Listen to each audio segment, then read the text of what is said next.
La nature ne sait pas faire autrement que de donner ses richesses. Chaque année, le monde végétal offre ses feuilles, ses fleurs, ses fruits et ses graines qui, à leur tour, deviendront plantes, arbustes ou arbres. L'homme a toujours profité de ce cycle d'abondance pour la culture vivrière en utilisant les graines offertes à chaque récolte. Depuis peu, ce cycle a été rompu. Plus question de faire ses propres graines. Les paysans doivent acheter les semences et renoncer à leur autonomie.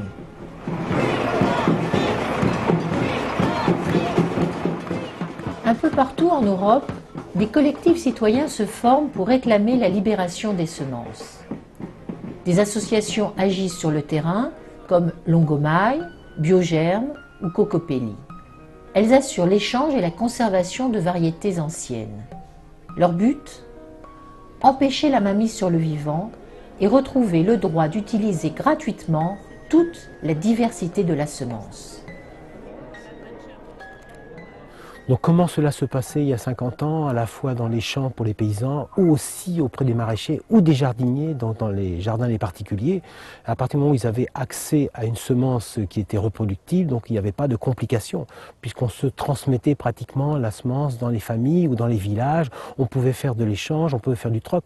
Et depuis 16 000 ans ou 20 000 ans que l'agriculture existe, on a toujours fait en sorte que les semences puissent se reproduire, faire en sorte que des semences qui étaient adaptées à des terroirs, à des lieux très précis, et on arrivait toujours à faire ça. Et depuis quelques années, tout d'un coup, tout s'est renversé dans l'histoire, et on n'arrive qu'à avoir sur le marché, aujourd'hui, que des hybrides fins ou des clones chimériques dits brevetés.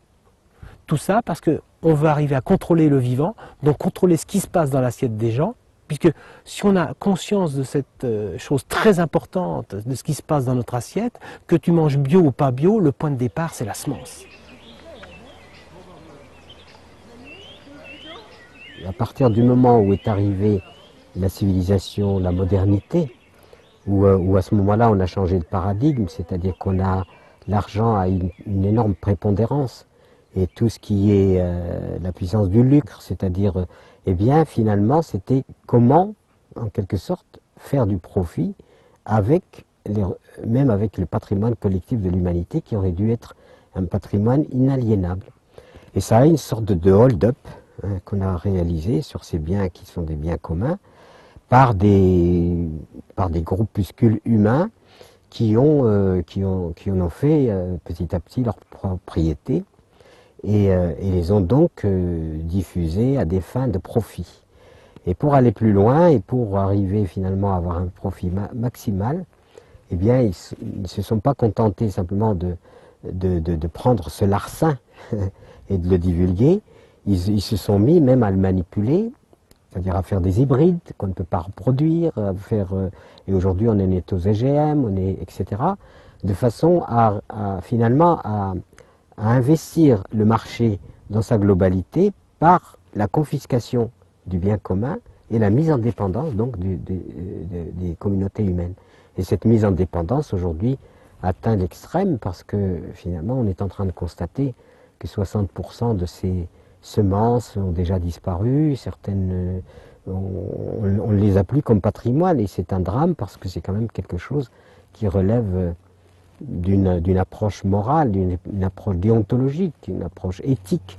On n'a pas le droit, en quelque sorte, de faire de ce patrimoine collectif, qui est l'héritage de l'humanité à l'humanité, quelque chose qui disparaît pour pouvoir remplacer par des semences qu'on est obligé d'acheter et qui sont donc fabriquées spécifiquement pour faire du profit. Le système qui contrôle aujourd'hui les semences, on va résumer d'une manière un peu simpliste, c'est 9 transmultinationales qui contrôlent 90% du marché de la semence mondiale, blé et riz confondus. Donc à travers les hybrides ou à travers les clones chimériques brevetés, dans le sens où tous ces brevets imposent aux gens qui achètent des semences de passer par ces grands groupes semenciers. Donc au jour d'aujourd'hui, sur la planète, si on supprime les semences hybrides et fins et les semences transgéniques, il n'y a plus rien de reproductible. Tout a été éradiqué au fil des années, puisque les grands semenciers ont été un exemple précis en Inde de nombreuses années, donner à la fois de la semence transgénique ou des hybrides F1 et le packaging qui va avec. On voit à quel problème le paysan indien est confronté au jour d'aujourd'hui. Donc, dans cette incapacité de pouvoir racheter de la semence pour nourrir sa famille. Ou il vend un rein, ou il vend un enfant, ou il vend sa vie. On assiste au jour d'aujourd'hui à 35 000, 40 000, 50 000 suicides individuels ou collectifs dans les villages parce que ces paysans n'ont pas la capacité de pouvoir acheter de la semence. Donc, grand problème. Alors qu'avec des semences biologiques et reproductibles, on a pu le voir encore dernièrement, ces mêmes paysans indiens sont capables sur 1,8 hectare de nourrir une famille de 15 personnes et en plus de pouvoir vendre des choses à l'extérieur pour pouvoir faire des échanges avec les matières qu'ils ne produisent pas sur leur propre ferme. Donc ce qui est important, et ce qu'on dit souvent à Cocopelli, c'est cette autonomie semencière donc permet d'avoir une sécurité alimentaire au niveau de tous ces gens, paysans, maraîchers et communautés rurales dans tout l'hémisphère sud. Et au jour d'aujourd'hui encore beaucoup plus fort puisqu'on s'aperçoit que l'Europe de l'Est fait appel à nous. Au quotidien, on reçoit de nombreuses demandes à laquelle on ne peut pas répondre. Il y a trop de demandes. Et même en Europe de l'Est, les grands coquins sont arrivés. Donc il faut qu'on soit aussi présent, même si on est tout petit sur la planète.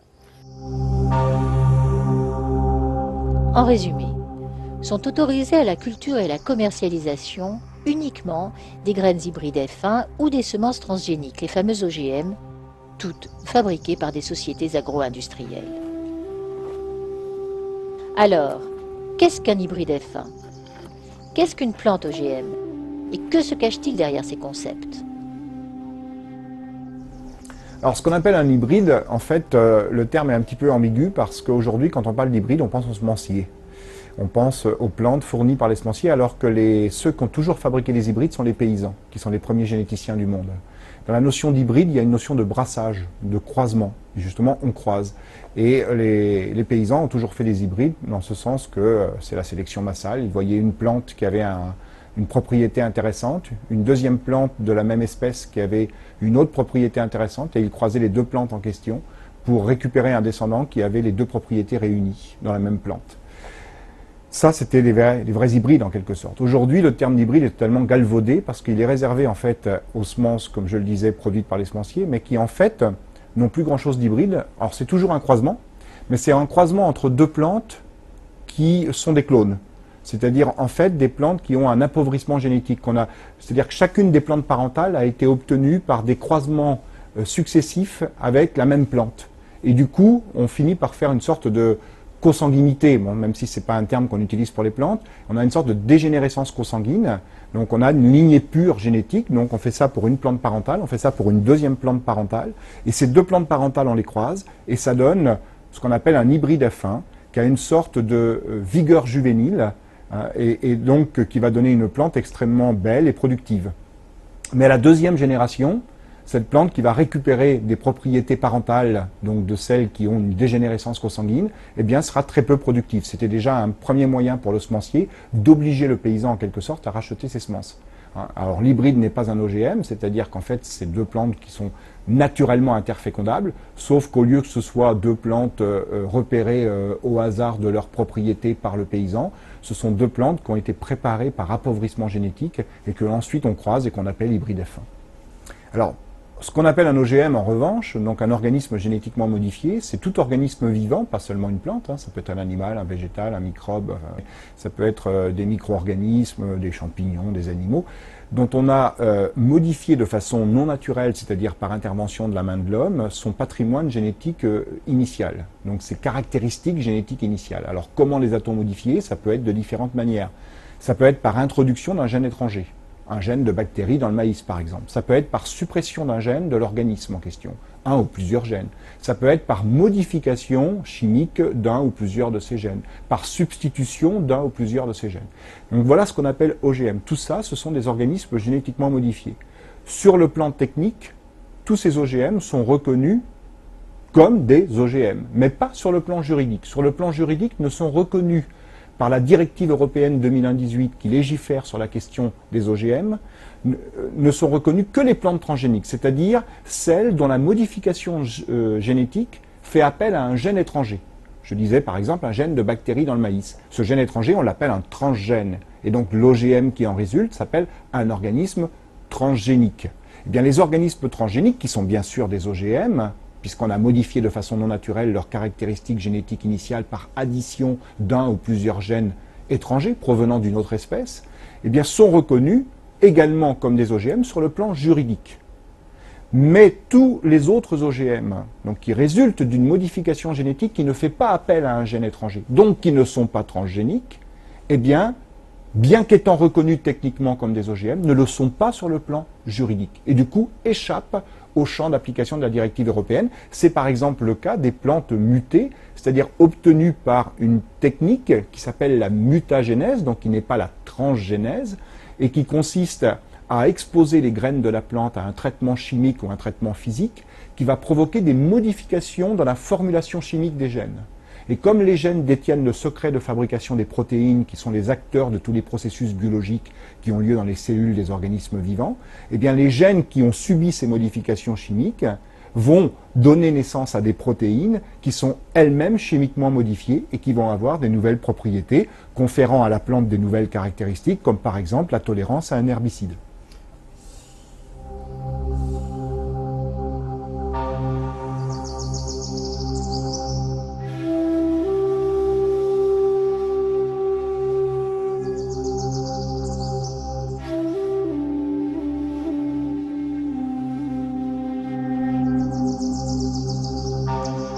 En ce qui concerne les conséquences sur la propriété des semences, je disais tout à l'heure qu'avec les hybrides F1, c'était déjà un premier moyen pour le semencier de mettre une mainmise sur les semences, parce qu'en fait, si le paysan veut replanter une partie de sa récolte, eh bien, à la deuxième génération, les productions sont extrêmement faibles. Donc du coup, ça l'obligeait déjà en quelque sorte à racheter ses semences chaque année. Avec l'OGM, il y a une dimension supplémentaire qui est en fait une stérilité juridique. Je parle pas de stérilité biologique. Les plantes OGM cultivées aujourd'hui ne sont pas stériles biologiquement, même s'il y a eu des tentatives en ce sens de la part des semenciers, avec notamment le maïs terminator. Mais les OGM cultivés actuellement dans le monde ne sont pas stériles sur le plan biologique. Mais je parle de stérilité juridique en ce sens que si l'agriculteur s'aventurait à vouloir replanter une partie des semences de sa culture OGM de l'année passée, eh bien, il s'expose à des poursuites judiciaires pour violation de brevets. Voilà, donc c'est vraiment pour le semencier une manière de mettre la ceinture et les bretelles en termes d'appropriation de la semence et de confiscation de la semence du paysan. Donc moi, en tant que scientifique, si je suis conscient de ces aspects-là, je ne peux pas non plus faire l'économie de l'aspect purement technique et de l'aspect purement sanitaire et environnemental. Parce qu'il y a bien sûr des risques de cet ordre-là également. C'est que la technologie OGM, quelle qu'elle soit, que ce soit transgénèse, mutagénèse, etc., c'est une technique totalement aléatoire. Et notamment en termes de risques sanitaires, c'est d'autant plus inquiétant que la quasi-totalité des plantes génétiquement modifiées cultivées aujourd'hui à la surface de la planète sont des plantes pesticides, c'est-à-dire des plantes qui ont été génétiquement modifiées pour accumuler un pesticide, soit parce qu'elles produisent un insecticide en permanence pour lutter contre un insecte ravageur, c'est le cas du Monsanto 810 qui fait l'actualité en France et en Europe, soit parce qu'elles ont été génétiquement modifiées pour ne plus mourir quand on les arrose avec un herbicide qui aurait dû les tuer, par exemple le Roundup, et donc ces plantes vont pouvoir accumuler cet herbicide dans leurs cellules. Et donc la moindre des choses serait que ces plantes soient effectivement évaluées comme des plantes, ça elles le sont, mais qu'elles soient aussi évaluées comme des pesticides. Et là, on est loin du compte, parce que les pesticides qui sont déjà bien insuffisamment évalués sont au moins évalués pendant 3 mois sur 3 espèces animales différentes, dont le rat et la souris, le troisième n'étant pas un rongeur, plus des tests à 2 ans sur le rat, en plus des tests à 3 mois.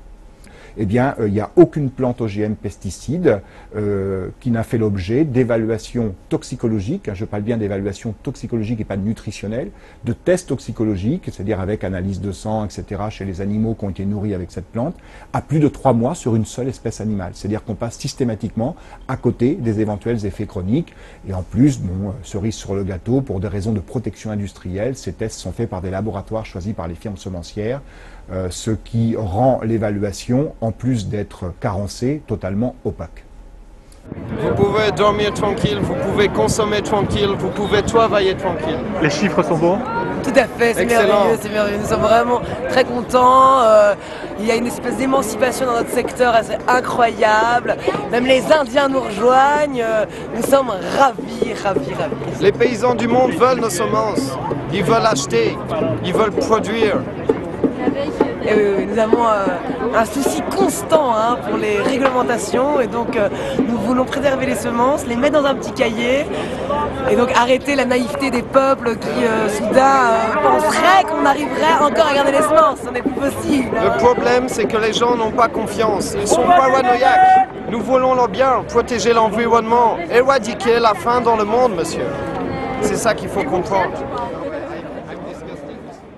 La semence est soumise pour sa commercialisation à une procédure d'inscription obligatoire sur un registre officiel qu'on appelle le catalogue officiel. Alors il y a plusieurs problèmes autour de cet enregistrement obligatoire. Le premier, c'est un problème de procédure essentiellement, puisque les semences sont soumises à une procédure d'enregistrement préalable, donc d'autorisation préalable de mise sur le marché, un peu comme les médicaments et les pesticides. Alors si on comprend bien pourquoi les médicaments et les pesticides sont soumis à un régime d'autorisation préalable comme ça, c'est parce qu'ils sont porteurs de risques pour la santé ou pour l'environnement.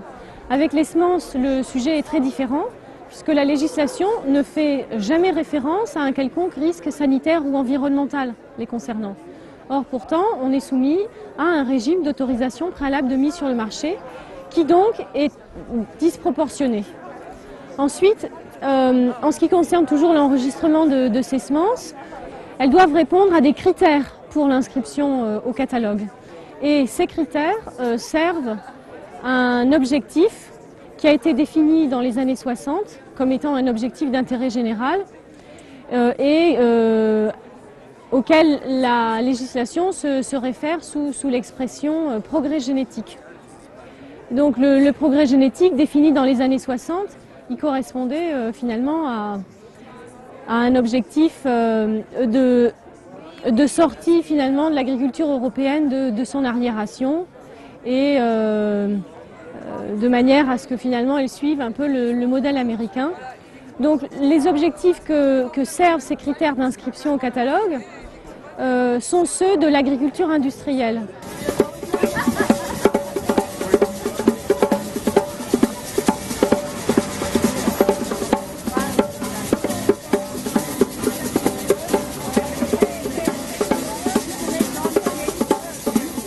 Donc ce catalogue officiel qui a été mis en place a conduit progressivement à la disparition de la biodiversité agricole. Ensuite, le dernier problème, c'est qu'il y a eu progressivement une superposition de la législation sur le commerce des semences avec la législation sur l'octroi de droits de propriété intellectuelle sur les semences. Et les critères d'inscription au catalogue, aujourd'hui, sont les mêmes que les critères d'octroi d'un droit de propriété intellectuelle sur les semences. Et la conséquence de ça, c'est finalement que les seules semences qui sont autorisées à la vente sont les semences qui sont protégées par un droit de propriété intellectuelle. Et tout le domaine public, le domaine de la propriété de tous finalement, ou de l'absence d'appropriation, a été rendu illégal. Ce qui est extrêmement choquant et qu'on ne voit dans aucun autre secteur de l'économie.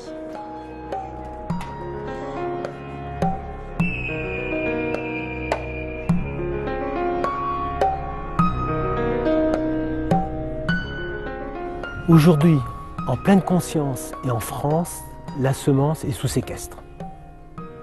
Complètement sous séquestre. Les grands coquins se sont appropriés, se sont accaparés la semence. Un maraîcher, un paysan ne peut pas réutiliser sa propre semence. Il est obligé de passer par des coopératives, par des marchands qui leur vendent de la semence ou hybride ou des clones chimériques. Les semences font partie de la problématique de l'alimentation. Mais globalement, quand on voit que les terres sont détériorées, que l'eau, qui est une nourriture, est polluée, que les semences disparaissent, qu'il y a de moins en moins d'agriculteurs, qu'on désorganise des systèmes vernaculaires, par exemple dans les pays du Sud, migration vers les villes, etc., nous prenons le risque d'une pénurie mondiale sans précédent. Et cette pénurie mondiale sans précédent est aggravée aujourd'hui par le fait qu'on entre dans une phase où les conditions climatiques sont totalement aléatoires et imprévisibles. Et de fait, imaginez simplement à un moment, il y a tous les bassins mondiaux producteurs de céréales, prenons la céréale comme base de l'alimentation, entre sécheresse et inondation, il n'y a pas de récolte. Eh bien, c'est la famine immédiate. Et les semences, si les semences adaptées, qui résistent, disparaissent, remplacées par des semences artificielles inadaptées, qui est fragile, eh bien, si on met tous ces paramètres les uns derrière les autres, on peut dire qu'il risque d'y avoir, à ce moment-là, une combinatoire, c'est une conjonction de différents éléments négatifs, au cœur duquel sera la semence. Et ça, déjà maintenant, on est très inquiet par rapport à comment on va faire par la suite. Si c'est des laboratoires qui fabriquent les semences, et ces laboratoires fonctionnent avec du pétrole, enfin, etc. Donc aujourd'hui, nous jouons une carte très, très grave, très sérieuse, et il faut vraiment que les gens prennent conscience. Plus que jamais, il faut protéger les sols, il faut protéger les semences, il faut au contraire beaucoup plus d'agriculteurs, parce qu'on ne peut pas imaginer des millions de gens concentrés dans les villes avec quelques agriculteurs qui les nourrissent. Ben, ça veut dire qu'il faut que la conscience s'élève. Et je n'aime pas trop le prise de conscience, ça me rappelle l'électricité. Enfin, y a pas, est-ce que vous avez une prise de conscience? Non, c'est pas une prise de conscience, c'est une élévation de la conscience qui fait que... Et qu'est-ce que c'est que l'élévation? Plus vous vous élevez, plus vous voyez la configuration du paysage devient beaucoup plus intelligible. Et bien, c'est un peu, ça procède de la même façon, on s'élève et on voit plus clair. Parce que notre conscience s'est élevée. Si la conscience s'élève, eh bien le monde changera.